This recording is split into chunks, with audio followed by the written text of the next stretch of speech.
उपवीतिनमुद्गवामहे कविं कवीनामुपमश्रवस्तमम् ज्येष्ठराजं ब्रह्मणां ब्रह्मणस्पत आनश्वन्मन्नोतिभिः सेदसादनं श्रीमहागणाधिपतये नमः।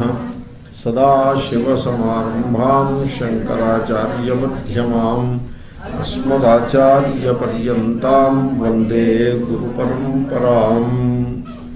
नारद उवाच अथ दैत्यसुताः सर्वे श्रुत्वा तदनुवर्णितं जगृहुर्निरवध्यत्वान्नैव गुरुवनुशिक्षितम्। अथाचार्यसुतस्तेषां बुद्धिमेकान्तसंस्थिताम्। You may say अथाचार्यसुतस्तेषां बुद्धिमेकान्तसंस्थिताम् आलक्ष्य भीतस्त्वरितः राज्ञा आवेदयद्यथा। See, Prahlada's mind, buddhi, ekanta samsthitam, it was firmly established in Ishvara. So, Ishvara is called ekanta, or his mind is fixed on one goal, ekanta samsthitam. So, generally, in life, we are very active. In fact, we are hyperactive. We perform more actions than really needed. And sometimes we do not know how to sit quiet. That quietude is something which we are not accustomed to. Therefore, we get up and invent something or the other to do and go on doing it. Always looking for something or the other to do. So this is what is called karma sakti, the attachment to activity. Become attached to activity. This is one very big problem. When people become old, so their mind doesn't grow. The body becomes old, and now mind doesn't grow. So mind doesn't move from karma to jnana. Mind remains in karma, hyperactivity. But body doesn't grow. Body becomes old. Already there is a gulf between the body and mind. Mind runs at a speed of 100 miles per hour, whereas body can run only at a speed of 10 miles per hour. That kind of 1:10 ratio gulf is there between the body and mind. And as the person becomes old, the mind continues to be hyperactive because of the attachment to karma and attachment to the samsara, the desires and all that, whereas body becomes old. This is the single important cause of unhappiness of the old people. Because when the body becomes senile, unable to move as well as it was doing at one time, but the mind is active. Body cannot move. Mind is just jumping around.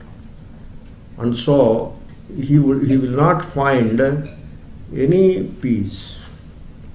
And then the old person who is having a lot of karma sakti, he looks around and the people jumping around and then so very active, etc.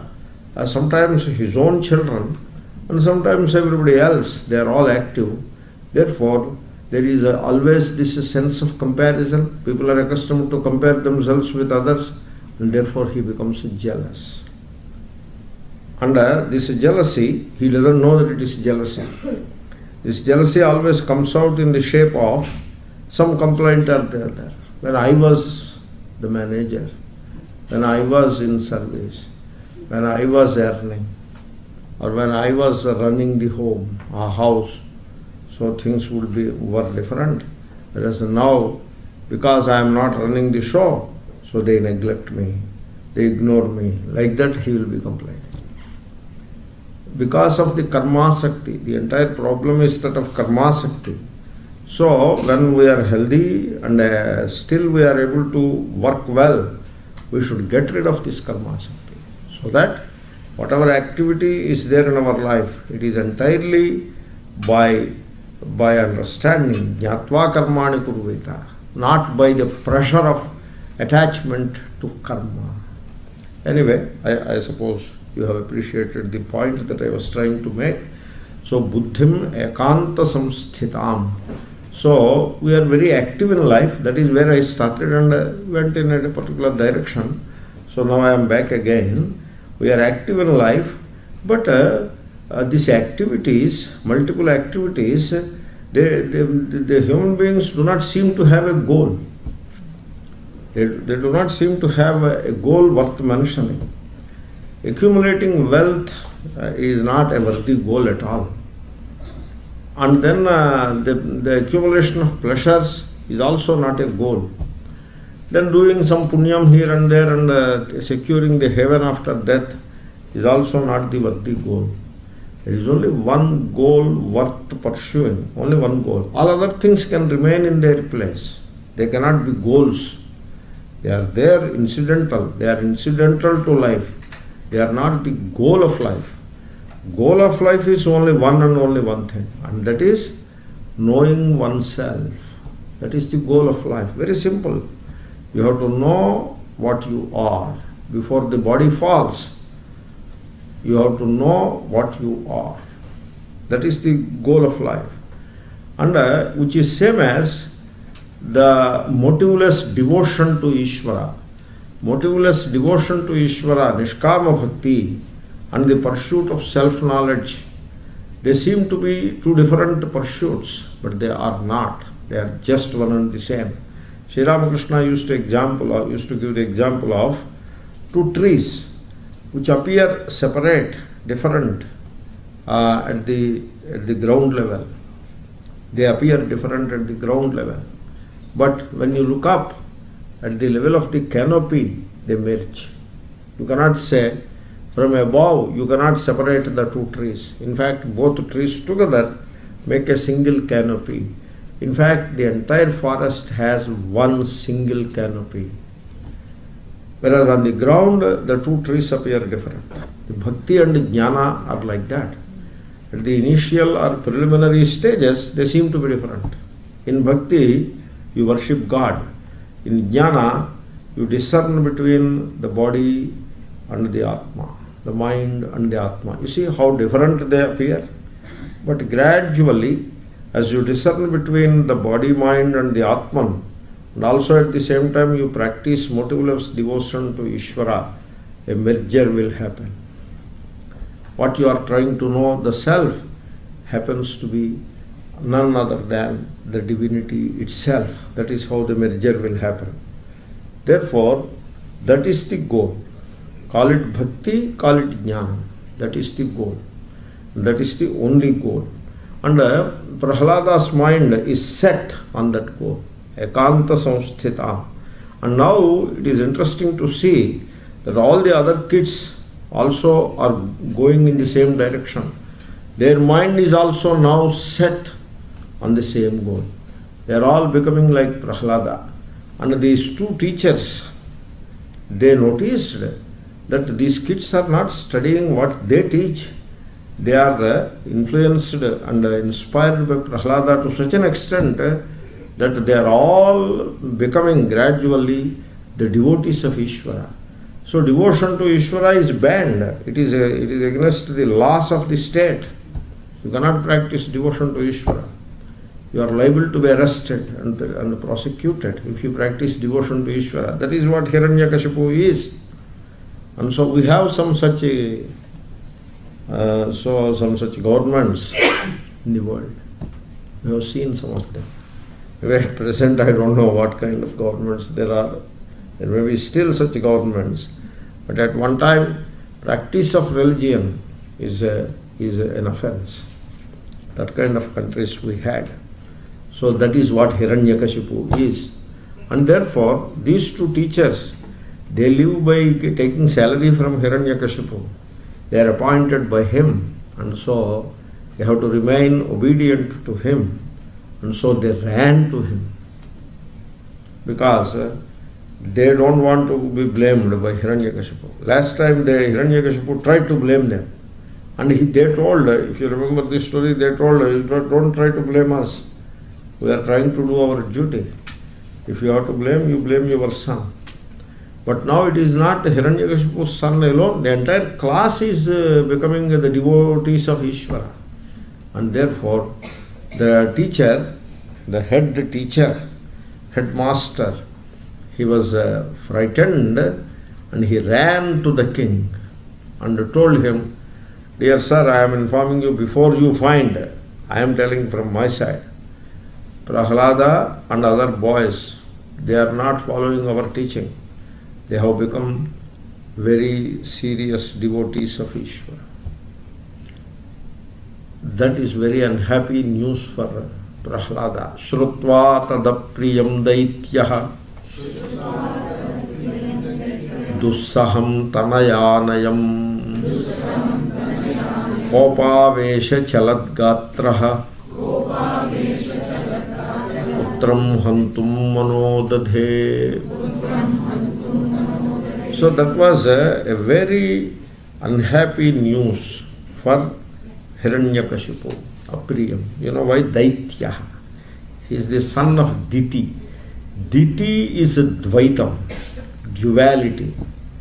And Aditi is Advaitam. The children of Aditi are Devatas, means wise people.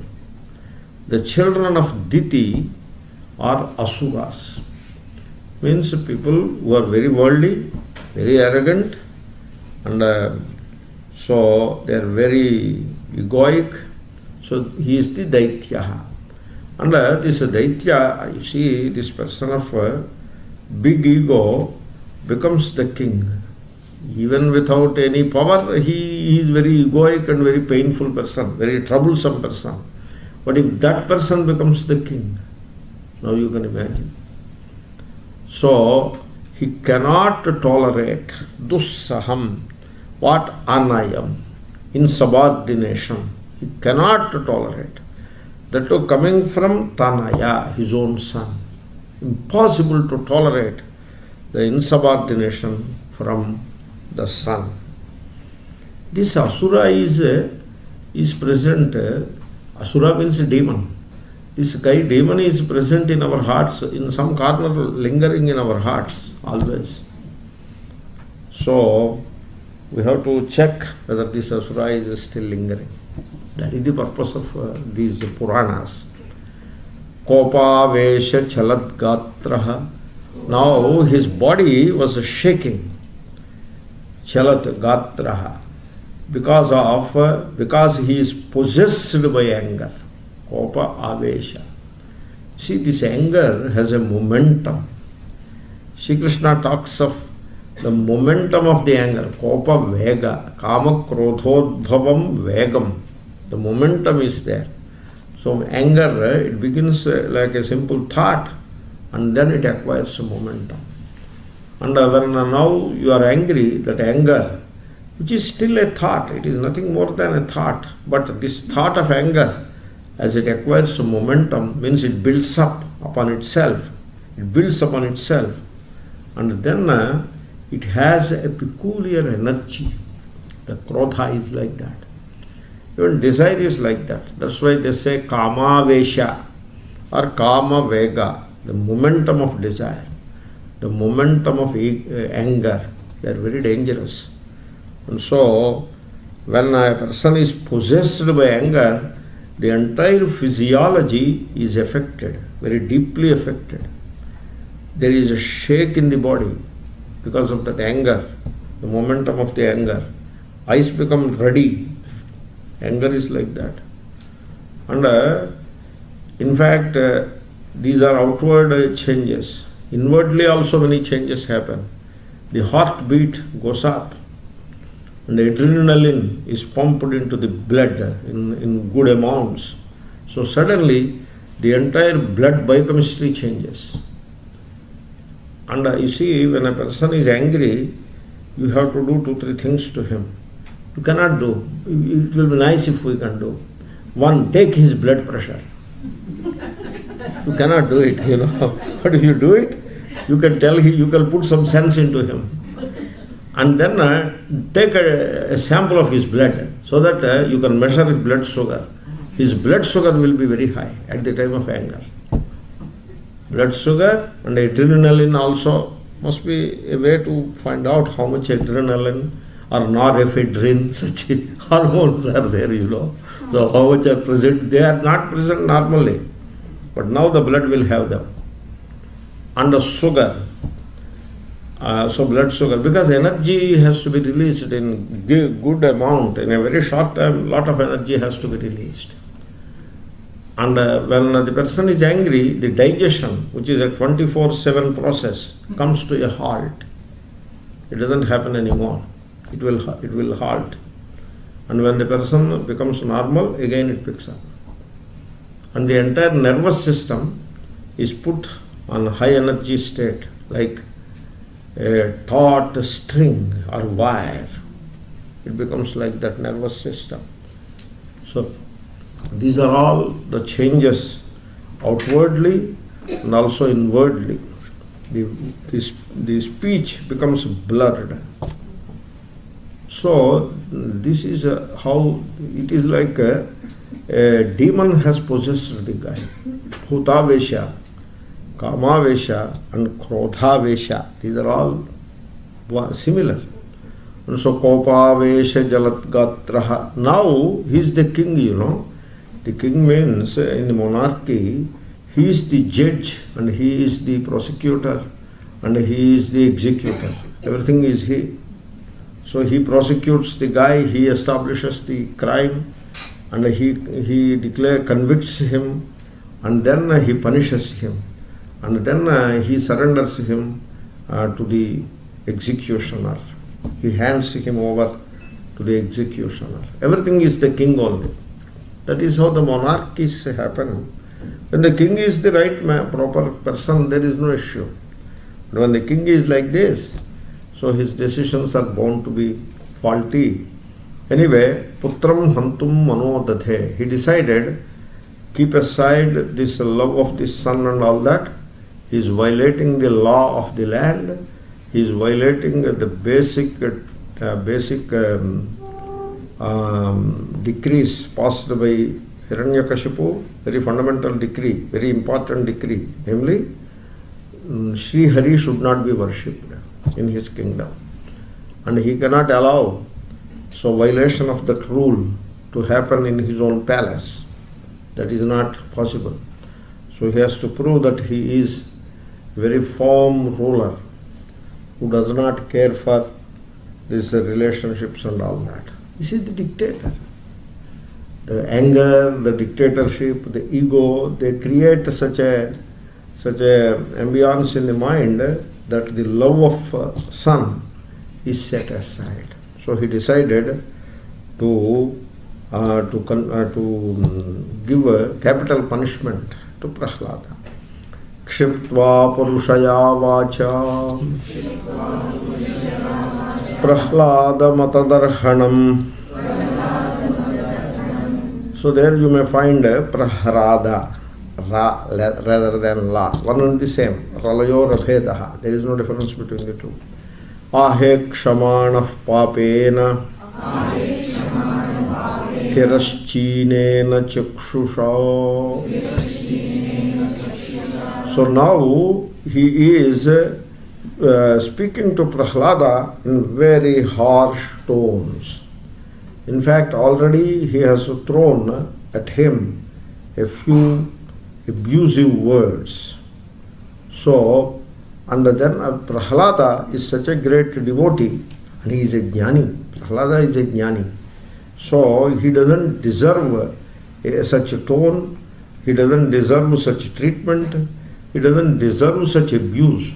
But still, Hiranyakashipu he is not in a mood to understand the truth.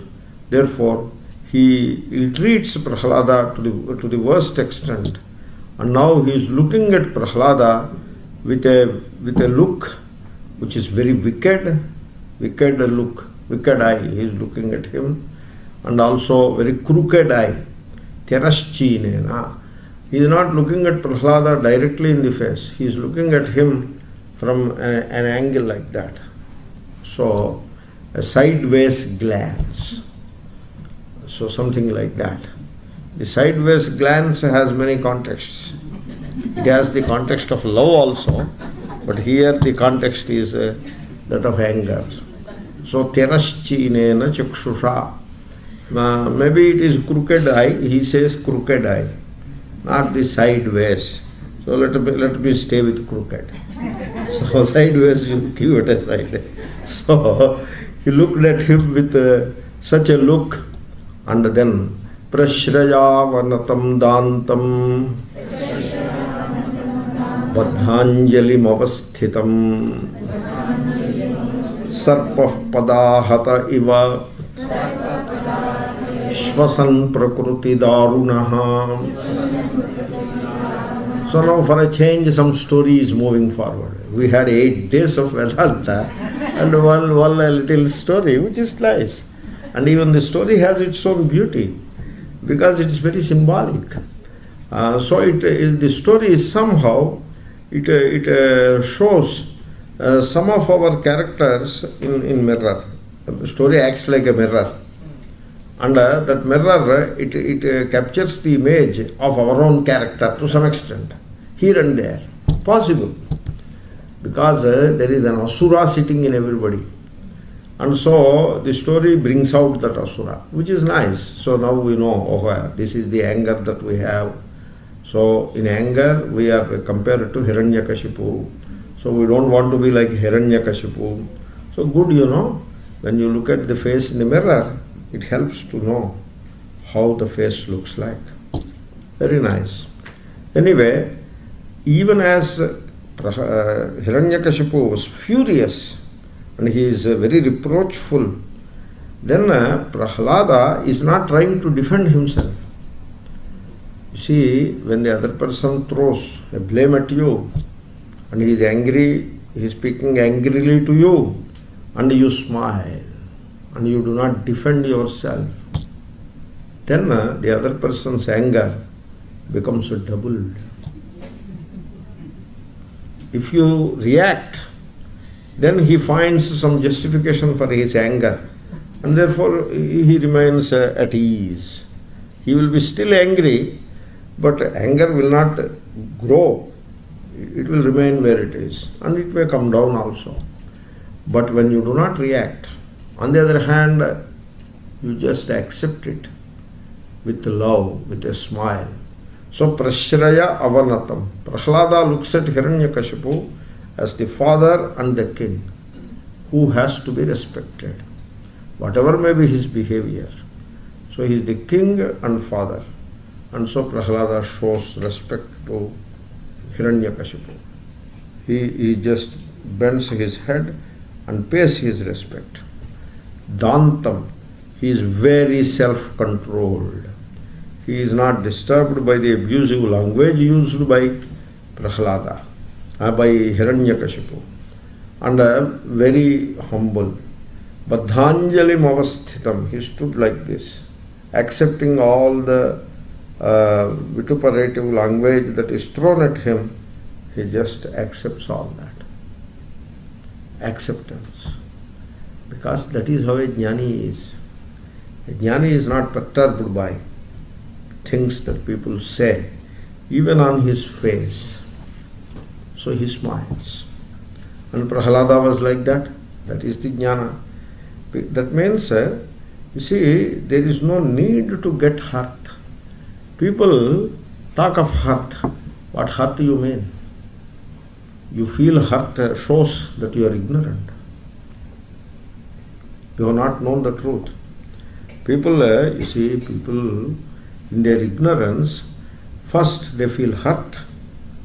Second, they justify their hurt.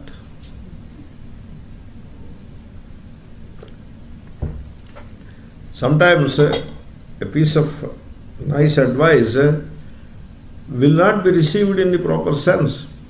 Suppose somebody is hurt, and I tell him, what do you mean by hurt? You can forgive that person and keep quiet. Don't be hurt. he thinks that I am supporting him. I am not supporting him. He is not my brother-in-law or any such thing. I am not supporting anybody. I don't even know him. I am giving you a nice piece of advice. No, how can you advise me like that? Okay, I understand. Okay. Now what do you want to do? What to do about this hurt? You tell me. You tell me what do you want to do? You want to file a writ petition against him? Go and do it. And face the music. Up to you. You want to remain in samsara, how can I stop? But if you want to come out of samsara, I tell you, there is nobody to be hurt. Nayam hanti nahanyate. Suna nahi Gita mein? Just people recite Gita. They go on reciting for years together. No value for that. Nayam hanti nahanyate. Very beginning. You see it in the very beginning. This Atma, Nayam hanti, it doesn't kill, nor does it get killed. Atma it doesn't get killed. It doesn't kill. It doesn't kill means it is not the actor. It is akarta. It doesn't get killed means it is not the bhokta, abhokta. That is what Atma is. Anyway, so the sense of hurt is entirely an imagination of the mind. You imagine that he has hurt you. There is a thing called ego, which is also called abhimana. You have a very ignorant identification with the body-mind, and then further identification with a status, this and that, and that creates an ego. And somebody says something against that ego. So you should be happy that he had said something against that ego, because that ego you are not. You can join hands with him and say the same thing against the ego yourself. Because ego is not worth supporting, worth identifying with. It is not. Anyway, so Hiranyakashipu is the egoic person. Prahlada is not. Hiranyakashipu gets hurt by Prahlada without Prahlada's doing anything. Whereas in spite of very bad behavior on the part of Hiranyakashipu, Prahlada is not hurt. So he remains very polite and humble. When he saw Prahlada that way, without any reaction, so Hiranyakashipu's anger became doubled. He is now like a serpent on which you step. Padahataha sarpaha iva.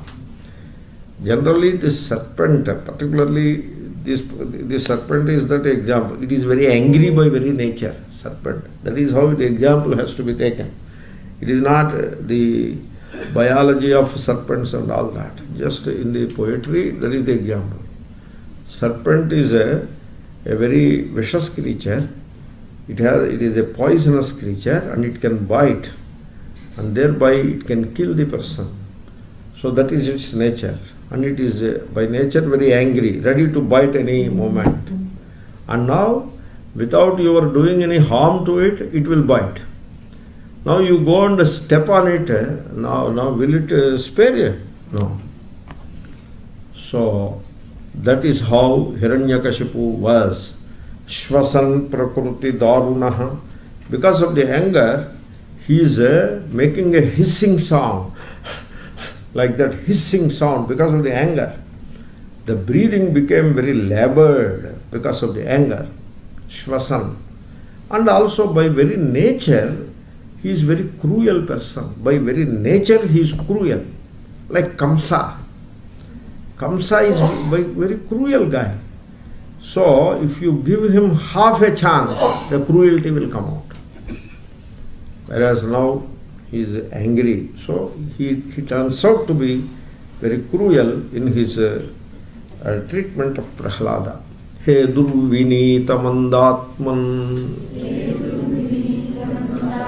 kula bheda karadhama stabdham machhasanodbhutam neshyetvadyayam akshayam. So he is addressing Prahlada not as son anymore. Now Prahlada is the enemy, not as son anymore. Like Ravana looks at Vibhishana as the enemy, not as son. So Duryodhana looks at Dharmaraja not as a brother and friend, but looks at him as enemy. So this is the vicious person's attitude. He sees enemy where there is no enemy. That is the problem. So here Durvinita, Prahlada was very polite, but he says, "Oh arrogant guy." You see, when you misinterpret the politeness, it appears as arrogance.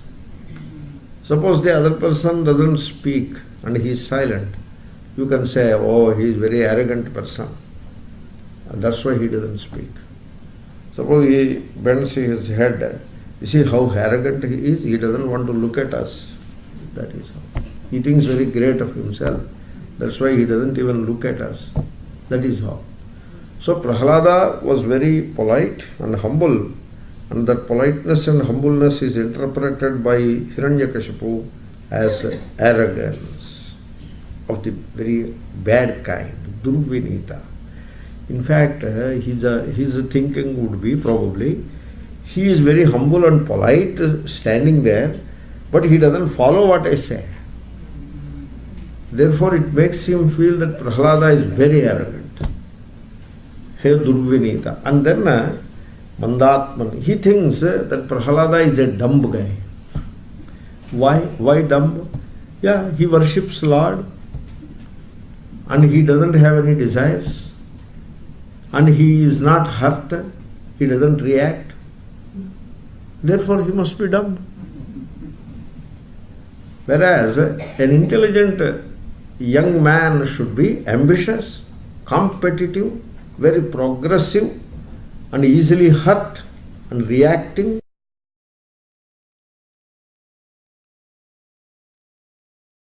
This is how society wants people to live. This is what is called social morality. Social morality is no morality at all. It wants you to be ambitious. What kind of morality it is? It wants you to be competitive. It wants you to pursue wealth and pleasures, society and family. So that Hiranyakashipu, his morality, it is a nice illustration for the social morality. So social morality has its origin in ignorance. Whereas real morality is, you do not compare with anybody. You are not ambitious at all. You are not competitive at all. And you are not hurt. You do not react. You are always loving and compassionate. That is the real morality. Therefore, the correct understanding of one's self and its effect on the activities of the person, so such a person like Prahlada is looked upon by the society as a dumb guy, very dull person. He is silent, so dull. Silent means dull. Doesn't speak much, dull. Or may not be knowing much. So he doesn't know how to express himself. All such. So Mandatman. Kula Bhedakara Adhama. You see, Kula is family. And so Prahlada is expected to toe the family line, Hiranyakashipu's line. He is expected to toe that line. So Hiranyakashipu hates Srihari. Therefore Prahlada is supposed to follow suit. And Hiranyakashipu doesn't worship God at all. He is an atheist. Therefore Prahlada, being an obedient son of Hiranyakashipu, should also become atheist. You see, a Mahatma said, follow the path of the truth.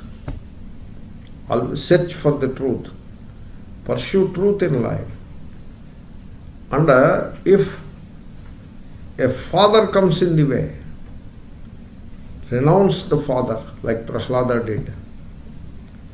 If brother comes in the way, renounce the brother like Vibhishana did.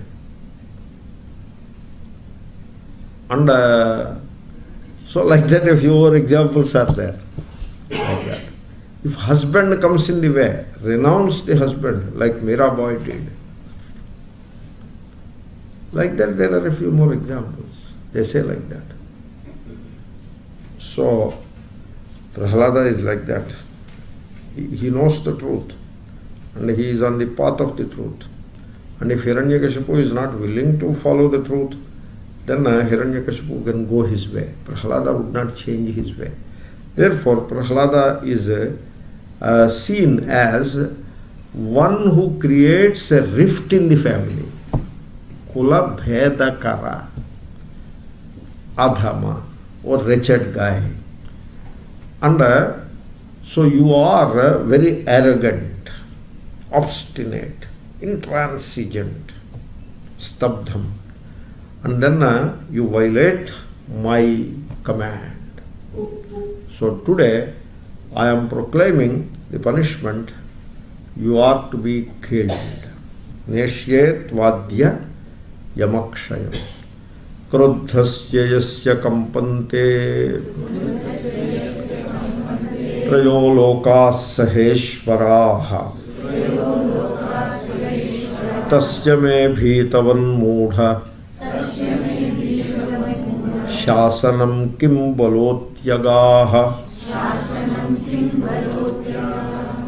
When I am angry, when I become angry, all the people of the world shake with fear. That is my power. When I am angry, nobody can stand before my anger. They are afraid of my anger. All the people of this world. Not only this world, all the three worlds. Trayo loka. Hiranyakashipu is a Puranic story. In the story of the Purana, the demon, the villain, is always feared by devatas also. Indra, Varuna, etc. are afraid of him. That is how the Purana is. It is something like in the society also, good people, they are afraid of this villain. And they don't want to have any confrontation with him. All good people keep away from him. And they are afraid of him. That is the meaning of that. Indra, Varuna, Devatas are afraid of Hiranyakashipu means this is how they are afraid. They don't want to have a quarrel with him. And he thinks that he is supreme because of that. All the people are keeping away from him without picking up a quarrel, and therefore he thinks that all are afraid of him. And therefore he is great. I am such a great person, tasya me. And now you violate my command, my order, my decree, you violate it, atyagaha. What is your strength? Based on what strength or power, what power you violated my command? What is your support? So, because generally when you are violating an order, you must have some support behind. Then only you can violate. If you are standing alone, you won't violate any order. So Hiranyakashipu got a doubt that somebody is supporting him, that's why he is violating the order of the king. Prahlada uvacha. So now Prahlada is replying. Once again we have come back to Prahlada's vakyas. Whatever Prahlada says is replete with wisdom. That is the idea of the taking a story for study.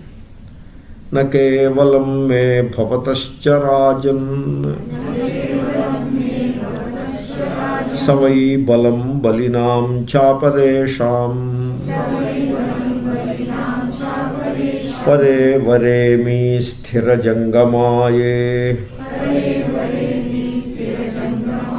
brahmadayo yena vasham pranitaha. Already Prahlada has renounced Hiranyakashipu as father, because now Hiranyakashipu is not father. He is the judge, prosecutor, he is the judge, and he is the executioner, all in one. Therefore he addresses him as Rajan, O king. Now it is a subject versus the king. No more father-son relationship. Hey Rajan, so the question is, Kim Balaha? What is the power behind you? That is the question of Hiranyakashipu. And so he is replying, it is not only the power behind me, na kevalam me balam. It is also the power that keeps you what you are. You have power, and the power that is behind you, and the power behind me, and also the power behind all powerful people in this world. It is the same power. So don't think that you are having one kind of power and another kind of power is behind me.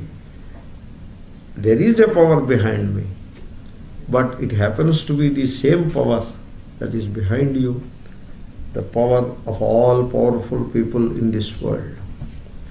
Not only that, you look at this, the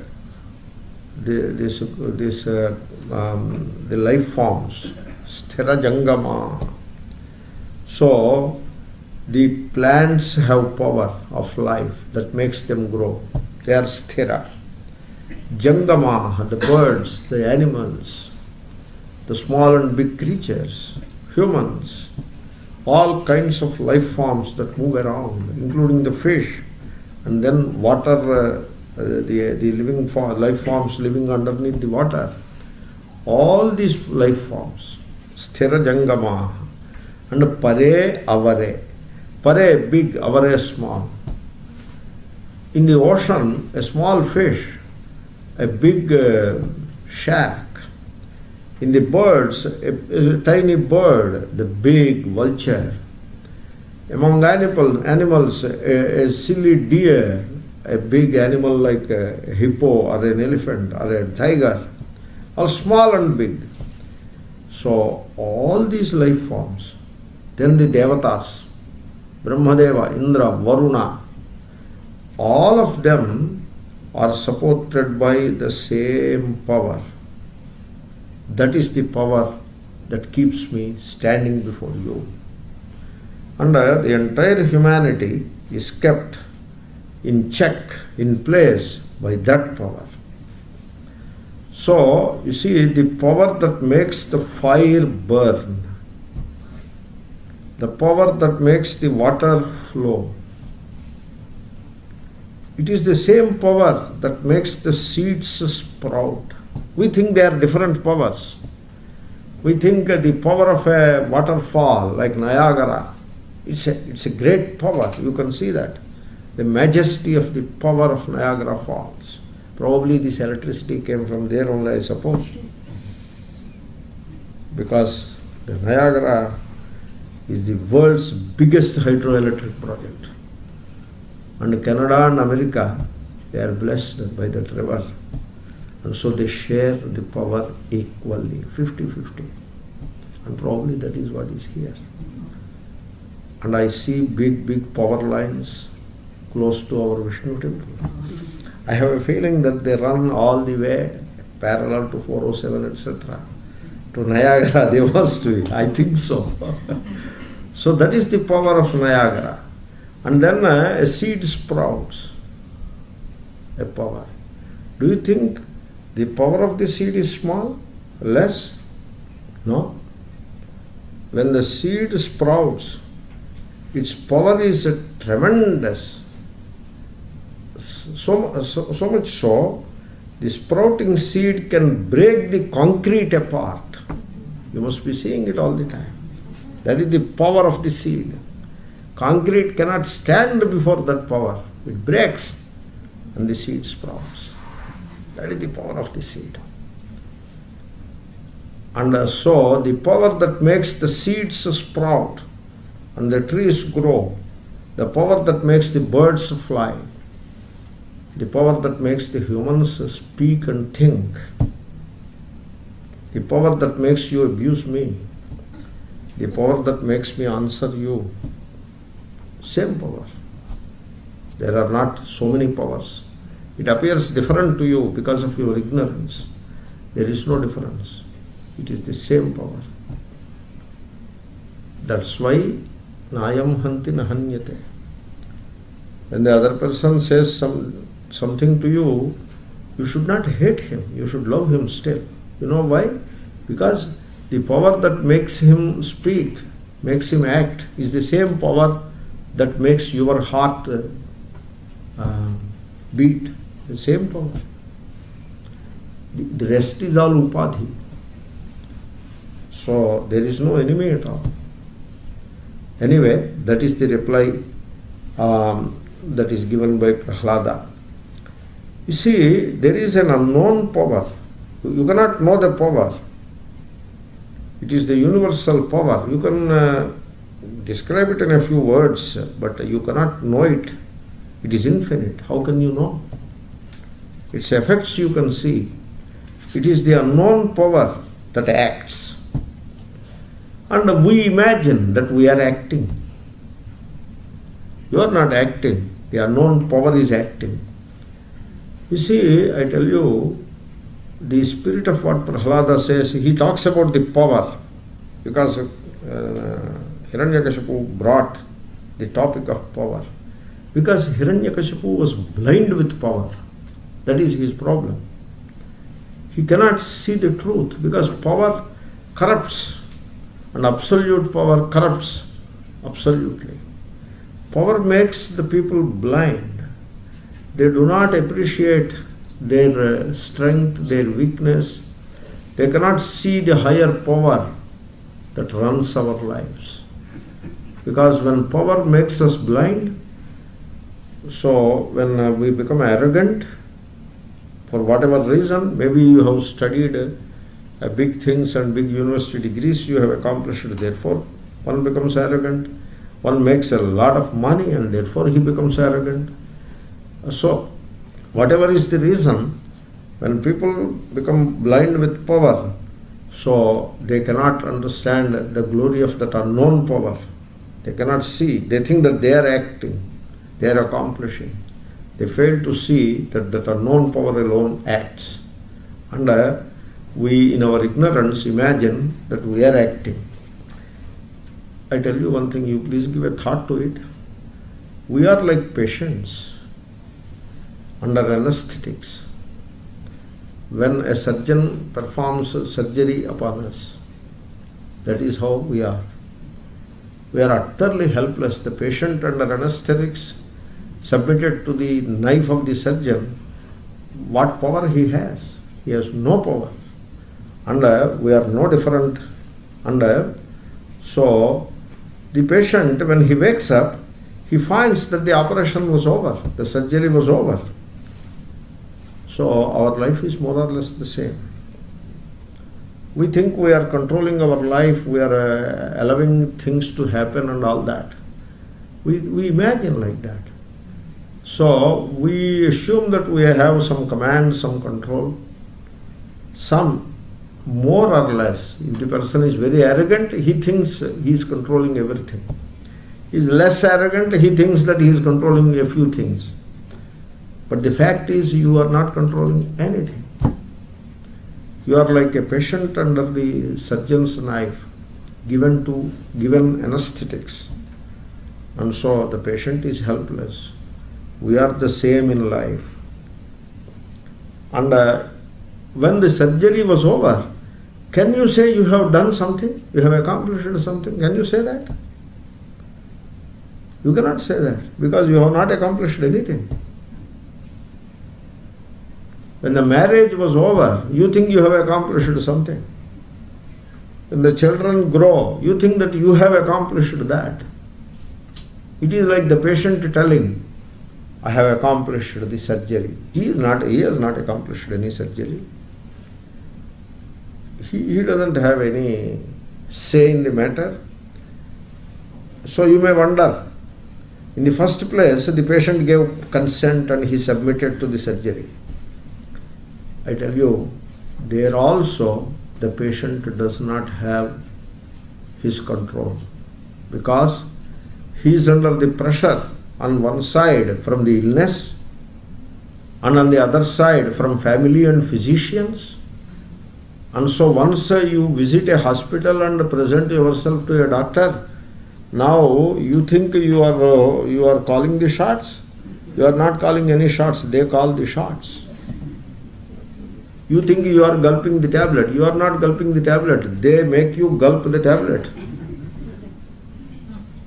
You think you are giving consent for surgery. You are not giving consent for surgery. They make you sign on the dotted line and you sign it and do namaskar. You think you have a choice in undergoing surgery. At least to that extent I am controlling things. No. You are not controlling that also, because you are under the immense pressure of illness on one side and the medical establishment on the other, family on the third side. So, a person came to me, should I go for bypass surgery, Swamiji? Why? What is your problem? Why do you want bypass surgery? What will you do with bypass surgery? Why not live happily, comfortably as long as you live? No, there is so much pressure from the family. Then I thought, oh, this is how things operate. So you think you have a choice. You don't have a choice. You have an illusion of a choice. That is what you have. That power, it drives our lives. And in our folly, in our ignorance, we assume that we are calling shots, we are dictating things, we are accomplishing things. We are not accomplishing anything. And it takes a lot of wisdom and a humble heart and that inner silence, a lot of understanding to know that you, the body-identified ego, has not in command of anything whatsoever. Know that it requires a lot of wisdom. You may not be able to know in the rush of the youth or wealth or whatever. So Prahlada says, don't you bother about the power behind me. You look at the power behind you. It is the same power. What is that power? Sa Ishvarah Kalaha Urukramo Ojas Sahasattva Balendriyatma Sa eva Vishwam Paramasva Shaktibhi Srujatyavatyatti Gunatrayeshaha. So what is that power? We give a name to it, Ishvaraha. Sa Ishvaraha. He is the Ishvara.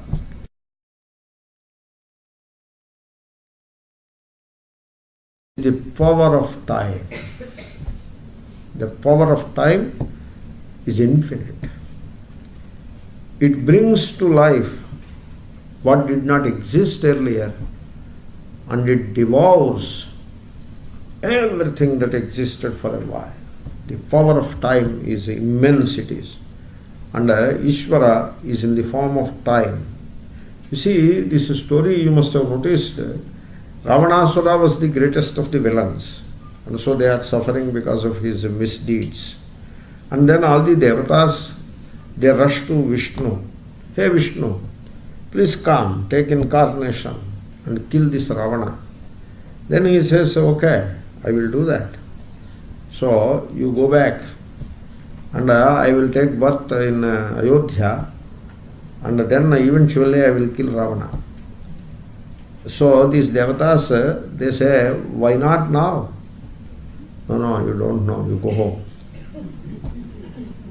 You know why? It is the time which will kill Ravana. And Ishvara will kill Ravana in the form of time. So the time has to come. And so Ravana has to, his evil should go further up and up. Unless it goes up in time, it cannot fall in time. Everything happens in time.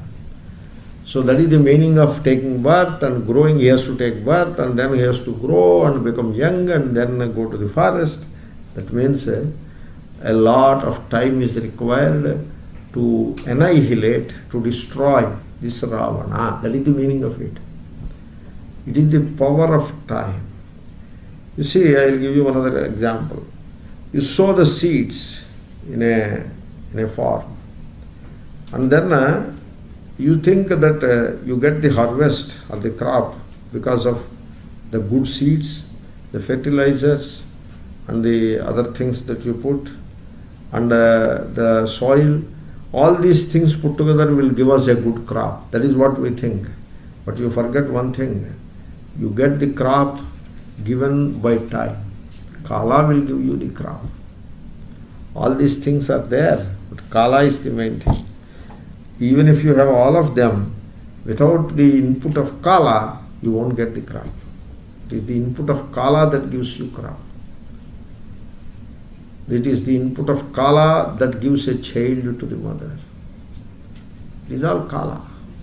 That is Ishvara. And that is the power of Ishvara.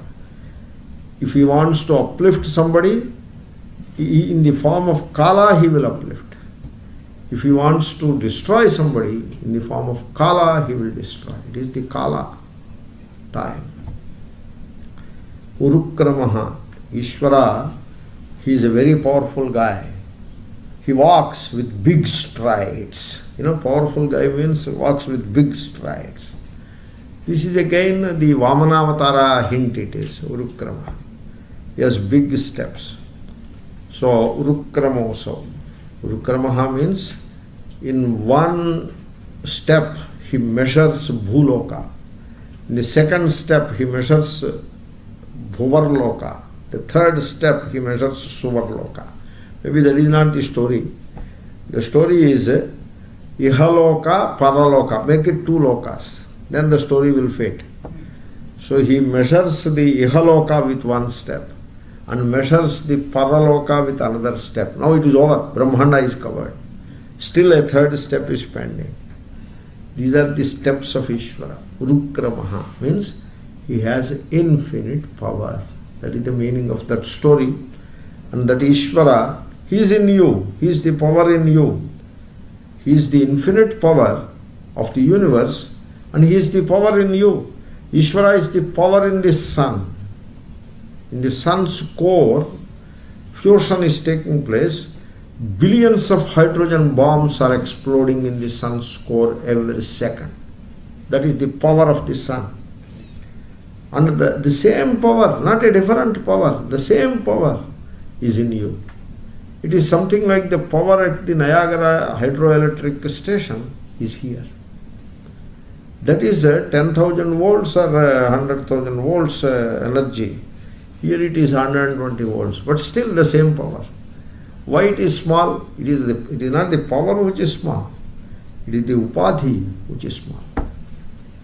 If that 10,000 volts come into this,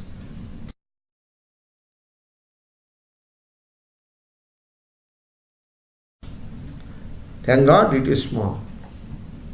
So it is the same power which is burning in the sun and stars, and also which makes your heart pump the blood. Ojas sahas sattva balendriyatma. So all powers, ojaha, sahaha, sattva, bala, indriyatma. Some small difference between all of them. So the translator will help us. So instead of my predicting it and then checking it in one go. So ojaha is the physical power, sahaha the mental power, and then sattva is the courage, bala is the physical strength. We already said physical power, so that you make it the power of the organs, so that you have the physical power reserved for bala. And courage. Courage is also power. Indriya, the sense organs and organs of action, they have power. There is power in speech, and there is power in hands, in legs, etc. So all these powers are of Ishvara, the same Ishvara. Sa eva vishvam paramaha svashakti. Ishvara's powers are multifaceted. And so, with his multifaceted power, he creates this universe. The Big Bang arises from the power of Ishvara. And then the stars are formed, and then galaxies are formed, and around one star there is a planetary system, and on one of the planets there is life, and all that is created by Ishvara. He is the creator, Srijati. And Avati, he protects. Protection means every life form is given food on earth. Don't talk about somebody getting less food, somebody getting more food. That is not the point here. We are talking of the universal power, So 7 billion people are getting food, plus or minus 2 or 3, don't worry. Don't go into that track. That is a different track. So that is the power. He protects and then he destroys. That is the power. There is power in creation, power in protection and sustenance, and power in destruction. Same power. The power that creates, it is the same power that destroys. It is not a different power. Same power. And so, you see, when there is a forest fire, it is the forest fire which destroys the forest. But then it is the same fire that initiates a fresh forest. Unless the fire is there is no new forest. They know. The forest people know it. Therefore, forest fires, they destroy and also they create. Like that everywhere. A child is born. That is the power of Ishvara, power of time. An old man has died at the same time. Power of Ishvara, power of time. So, Swashakti-bhihi, multifaceted power. Like the Taittiriya Upanishad is known to you, Bheshasmad Vatah Pavate. It is the power of Ishvara which makes the winds blow. Bhishodeti Suryaha, which makes the sun rise and set. Bheshasmad Agnischendrascha, it is the power that makes the fire burn. Indra, the god of rains, give plentiful rain. Opposites, fire burns, turns everything to ashes. Rains can make everything green. Same power. Bheshasmad Agnischendrascha Murtyurdhavati Panchama iti. The death is the same power. So, and that is the power Gunatrayeshaha. So it is the Lord is the Ishvara, is the commander of the 3 gunas, Sattva, Rajas, Tamo gunas. Intelligence is Sattva guna, that is the power. And Ishvara has the power of intelligence. Intelligence that you see in the entire universe is the Sattva power of Ishvara. There is intelligence in everything. In an atom there is intelligence. There is power in an atom and there is an intelligence. When you understand the structure of the atom, that is the intelligence that is inherent in the atom, you have understood. And when you explode the atom, you break it, when you break the atom, certain atoms are broken by impinging with neutrons.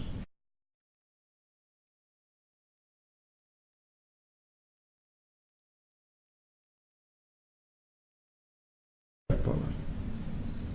Nuclear power needs fuel. Nuclear fuel, you know how much fuel it will be? The electricity that is enough to supply power to New York City for year after year, the fuel will be a rod like this much rod, a dozen of them. Fuel rods, they say rods, these thick rods. All of that is not fuel. Fuel is inside those rods, a dozen of them, enough to give power to New York City for 1 year. That is the power of atoms. And power of planets going around the sun, power of sun, then the fusion taking place in the core of the sun, and the stars. Stars are mega fires burning there, mega fires.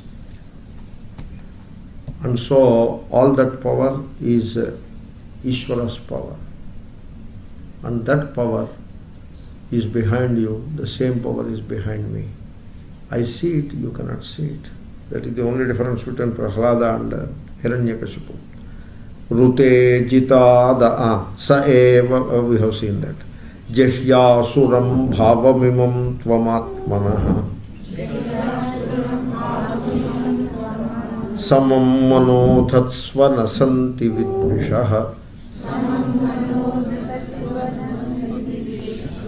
Rute jitadatmana pathasthitat tadhihyanantasya mahatsamarhanam. Even as I read the verse, the verses of Gita rush into the context.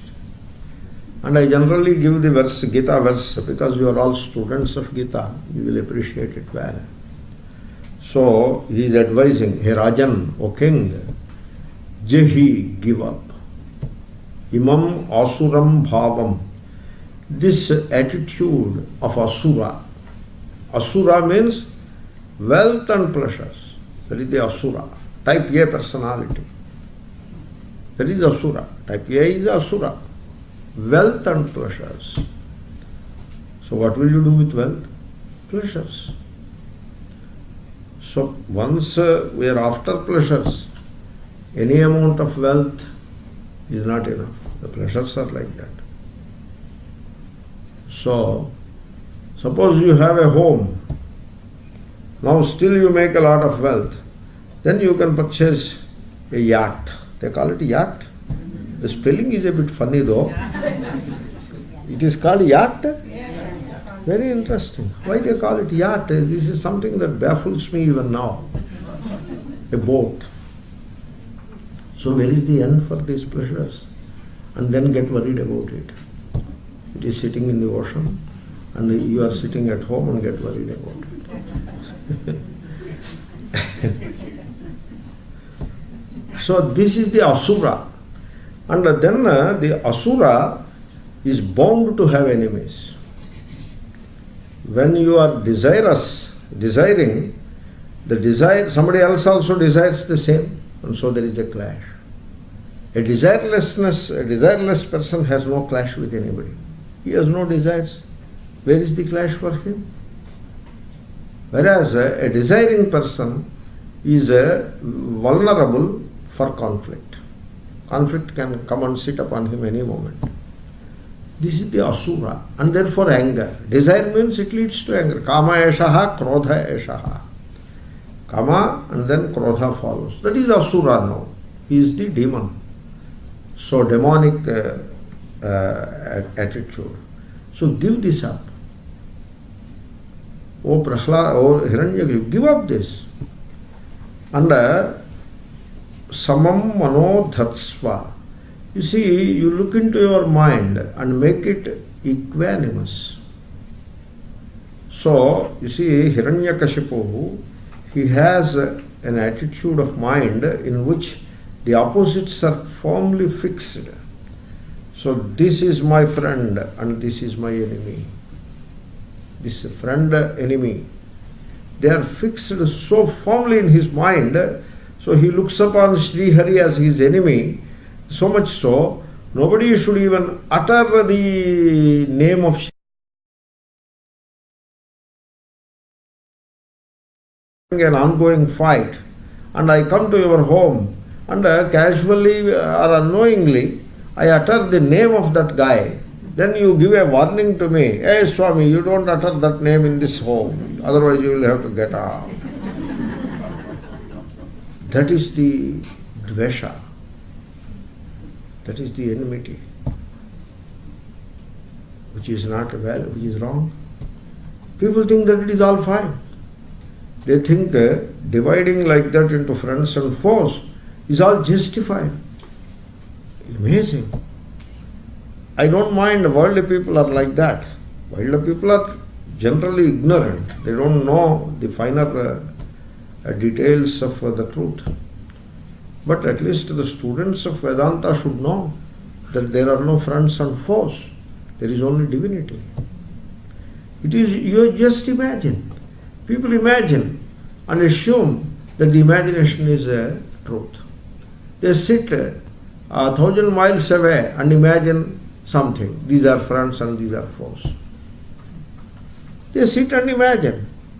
And the ground reality, which is far removed from them, has nothing to do with their imagination. That is a different reality. Their imagination is a different reality. But this is how they create friends and foes.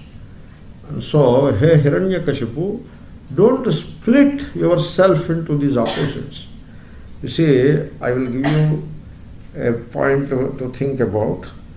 If you say, I love, and then if you say, I hate, you are splitting yourself into the opposites of love and hate, friend and foe. This is madness, I tell you. It is craziness that you allow such a split to happen in your heart. Don't do that mistake. So you keep your mind equanimous. There is no friend, there is no foe. Try it, practice it. And it will take time, but a stage comes when you are established in the sameness, samatvam. Do that. Samam manodhatsva nasanti vidvishaha. There are no enemies, dear sir. There are no enemies. Nasanti vidvishaha. You imagine that there are enemies. There are no enemies. Sometimes what people do, oh, he is my adversary, he is plotting something. He is not plotting anything. He is a samsari as much as we are samsaris. And he is struggling with his samsara, with his mind and with his imagination and with his problem. That is what he is doing. He is not plotting against you. So we sit and imagine he is plotting against me, he is my adversary. There is no adversary to you. You just imagine like that. I don't know how else to explain that. You have to get the neck of it. Explanation is only this much. Na santi vidvishaha. There are no enemies. You see, a person asked me, I have a lawsuit going on in the court, and now you say nasanti vidvishaha, there are no enemies. Then what is the meaning of that lawsuit? I said, go and withdraw it. Go and withdraw it and be at peace. Be at peace. So at least be wise at least now. No, I will lose money. You lose money, you lose nothing. You don't know. Paisa to kuch bhi nahi hai. You should know that. The peace of mind, the purity of heart, the sameness of understanding, that is the wealth. पैसा पैसा के लिए लड़ रहे हो भाई, पैसा तो कुछ भी नहीं है. You should give up that struggle, and if you can, you give some more money to him, bless him. Do that. So nasanti vidvishaha, there are no enemies. You imagine enemies. There is one enemy though, rite, accept. What is that enemy? Ajitadatmanaha upathasthitat. This is Gita, exactly that expression. Ajitat atmanaha upathasthitat. Now I will put it in the words of Gita. Anatmanastu shatrutve vartet atmaiva shatruvat. This is the second. Jitatmana, something is there. It comes in the 6th chapter, in the very beginning. So, you are your enemy. How? When you do not command your body, Atma is body, and Anatma is Ajitatma. You have to conquer your body. This is called Madhyamapada Lopa Samasa for the students of Vyakaranam. So, Anatmanaha means Ajitatmanaha. One who has not conquered the body. Atma is body. You have to conquer the body. Conquer the body means what? Suppose you sit upright and then there is a lower back pain. Now yet you sit upright. That is conquering the body. The body says you sit in a sofa, but you don't sit in a sofa, you sit upright and do pranayama. That is conquering the body. Really. Body says sit and this couch potato thing it is. So sit in the couch, eat potato chips and watch TV. And then you say no, go for a walk, a brisk walk for 1 hour and come back. That is how you have to conquer the body. Body says eat more. You say no, this is light dinner only, not eating more, enough. You command it. Don't allow the body to command you. That is what is called conquering the body. You do that. If you fail to do that, that body, which is not conquered by you, will become your enemy. Very wonderful advice. Anatmanastu shatrutve vartet atmaiva shatruvat. Shatru is the enemy. Who is enemy? Who makes you uncomfortable and unhappy. That is what an enemy is. Now this body, not conquered by you, makes you unhappy, uncomfortable, and makes you suffer and miserable. So that is the enemy. Same rule applies to mind. Atma means mind. Utpathasthitat. The mind should be wise. It should have proper qualities like Shanti, Danti, etc. And it should have samatvam, the sameness, equanimity. That is an important quality that the mind should acquire. And instead of doing all that, the mind divides things. It is the pastime of the mind, an ignorant mind, to divide and oppose. First you divide, then you oppose. Unless you divide, you cannot oppose. First you divide. Divide based on the caste. Then you can oppose one caste against the other. Caste, creed, race, religion, whatever you name it, it is there to divide. So mind divides and then opposes. So that is the utpatha, the wrong path for the mind. And when the mind remains in the wrong path, it is divided into the opposites. It sees only the opposites and it is caught in the attachment and aversion. When you see the pair of opposites, attachment for one and aversion for the other. So raga and dvesha. When the mind is caught in these opposites, that is the mind which has gone astray. Utpathasthitat. Gone astray. And that is your enemy. Here Hiranyakashipu, you have two enemies, your body and your mind. In the case of Hiranyakashipu, body doesn't apply because his body is quite strong. He has put it in good shape. All austerities and all that. His problem is his mind. The asuras are very healthy fellows, strong, but mind is all wrong. Therefore, your mind is your enemy. There is no other enemy. What a beautiful message it is. If you say, I don't have enemies, God bless you. But if you say, I do have enemies, yes, you have enemy. Not enemies, enemy. That is your mind. Very clean. Tadhi yanantasya mahatsamarpahanam. Greatest worship of Ishvara. You see this? You look at this. Anantasya samarhanam. Ananta is the infinite, Ishvara. Samarhanam, the great puja. Arhanam is puja. Samarhanam. The great puja of infinite Ishvara. You know what is that? Samatvam.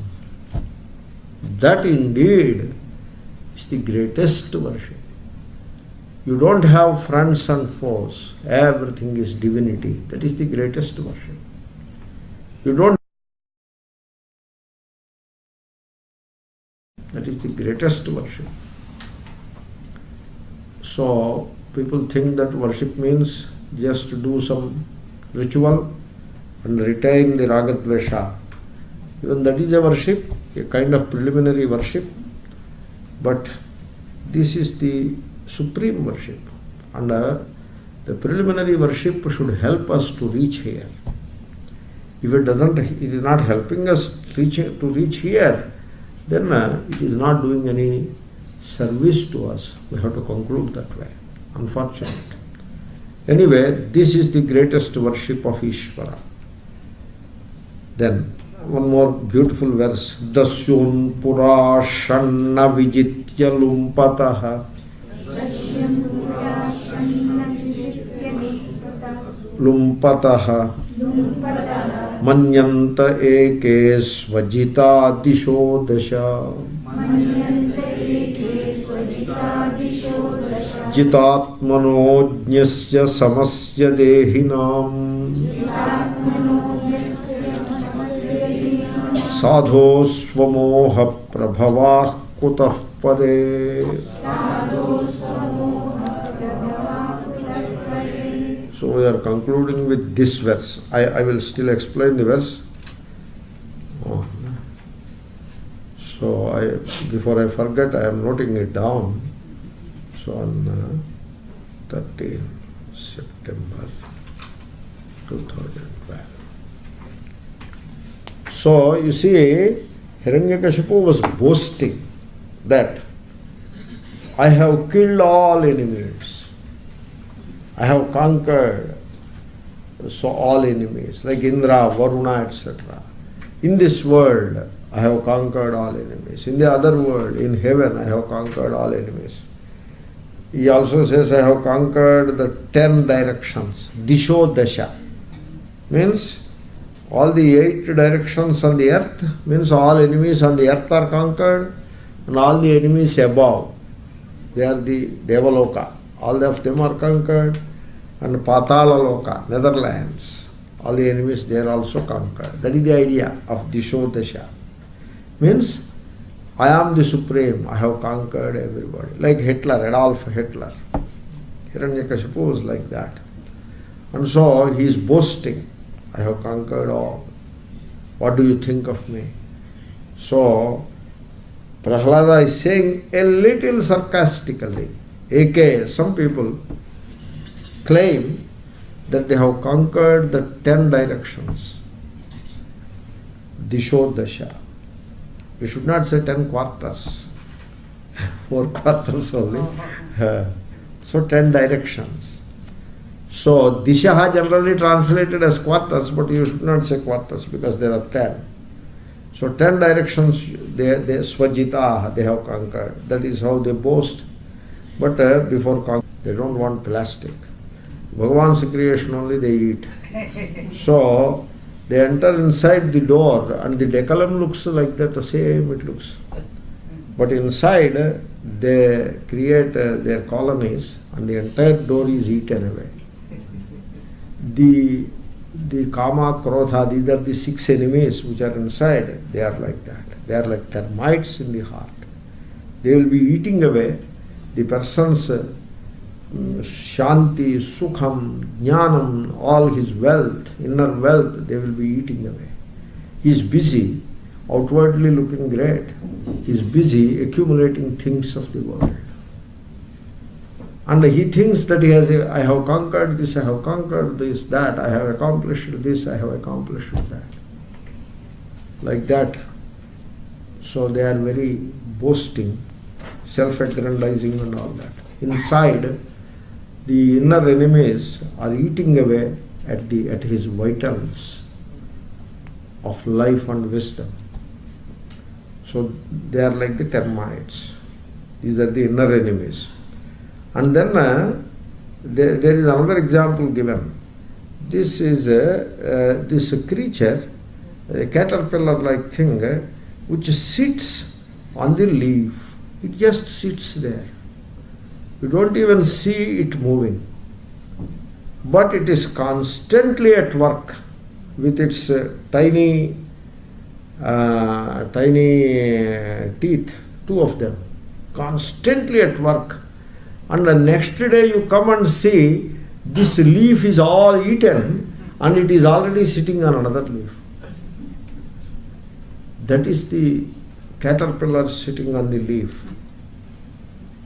These enemies are like that. They are sitting in the heart. They are eating away the heart constantly. First, take care of those enemies in you. Dasyun pura. Pura very first. Shat dasyun. Dasyu is a robber. They are the robbers. They rob your comfort, your peace, your shanti. Peace is shanti. Your punyam they rob, your health they rob, and then your chance to gain the knowledge of the self, that they rob. Your general sense of welfare, that they rob. Everything they rob from the person. They sit inside and rob. They are the six enemies. They are kama, desire, krodha, anger, lobha, greed, moha, infatuation, mada, egoity, matsarya, jealousy. These are the six enemies, six robbers. First, think of conquering them. So, when you conquer them, you have conquered everything, and that will take you to the moksha. Like that, Prahlada is advising Hiranyakashipu. So, we will take up this story and also this teaching further. So, I thank you very much for your hospitality all these days, and also for your kind attention during the classes. So, I thank every one of you. I am not telling the names. So, God bless all of you. Harihi Om Tat Sat. Shri Krishna Arpanamastu.